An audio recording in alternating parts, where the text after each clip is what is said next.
അച്ഛാ മുടങ്ങി ക്ഷമിക്കണേ. എന്താടാ അച്ഛൻ ഇവിടെ ഇങ്ങനെ കുന്തം വിഴിഞ്ഞ പോലെ ഇരുന്നോ? മാളും ആനന്ദും കൂടി ഗുരുവായൂർക്ക് പോവാ. എന്തിനെ? പൂജയ്ക്കെന്ന് പറഞ്ഞ് പോയി ഗുരുവായൂർ റൂം എടുത്ത് തങ്ങാൻ അവരുടെ പ്ലാൻ. അവിടെ ആകുമ്പോ വേറെ പ്രശ്നമില്ലല്ലോ. അവരൊന്നാകാതെ നോക്കിയാ പോരെ? എങ്ങനെ? എടാ, എന്റെ കയ്യിൽ കുറച്ച് നായ്ക്കരുടെ പൊടിയുണ്ട്.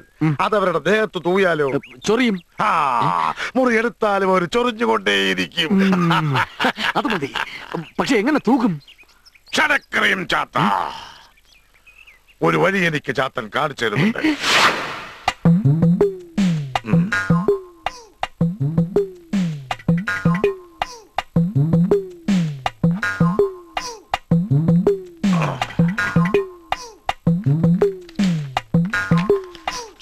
ചൊറിഞ്ഞ് അവന്റെ ശരീരത്തിൽ തോലിന്റെ ഒരു അംശം ഉണ്ടാകരുത്.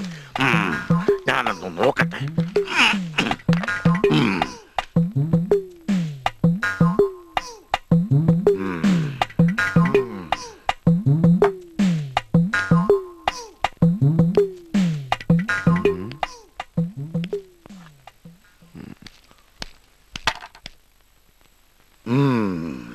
പൗഡർ കുട്ടിക്കൂറ തൊട്ടി പൗഡർ സുന്ദരനായിട്ട് ഗുരുവായൂരപ്പ കാണാൻ പോവല്ലേ? ഗ്ലാമറാക്കി തരാടാ. കുടുംബത്തിൽ ഉള്ളവരിട്ടിട്ട് മതികടാ ബാക്കിയുള്ളവന്മാര്. അത് മുഴുവൻ തീർക്കല്ലേ? കാണിക്കല്ല അച്ഛനും തരാം. ഇഷ്ടം പോലെ ഇഷ്ടം പോലെ. അച്ഛനും മോനും കൂടി പൗഡർ ഇട്ട് കളിക്കുക. എന്താ മോനെ എന്റെ കയ്യിൽ നിന്ന് പൗഡർ തട്ടിയെടുത്ത് എനിക്ക് തരാൻ ഇട്ടോണ്ടിരിക്കുക. അതാ പിടിച്ചേ.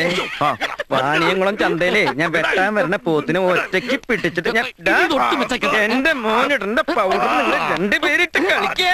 അങ്ങനെ ആയാലും പറ്റില്ലോ. എന്നാ ഇത് പിടി. ബാക്കി നീട്ടോ. ബാക്കിയില്ല.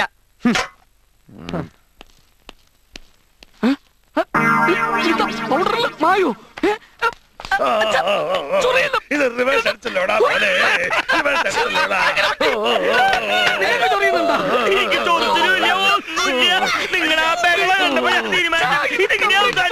തനിക്കൊന്നും തോന്നുന്നില്ലടോ.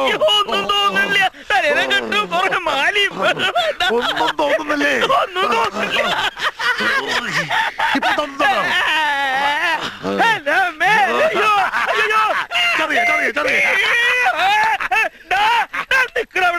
ഇത്തവണത്തെ ഉത്സവം അത് തന്നെ. പിടിച്ചോ? നിനക്കെന്ത് പറ്റി? എനിക്കൊന്നും പറ്റില്ല. പിന്നെ എന്തിനാ നീ ഇങ്ങനെ ഡാൻസ് കളിക്കുന്നത്? എന്റെ ദേഹം മാത്രമല്ല നാക്കോട് ചൊറിഞ്ഞു വരുന്നുണ്ട്. ഇവരെന്താ ഇത്? തിരുമേനിക്കെന്ത് പറ്റി? എനിക്കൊന്നും പറ്റിയിട്ടില്ല. ഇപ്പോ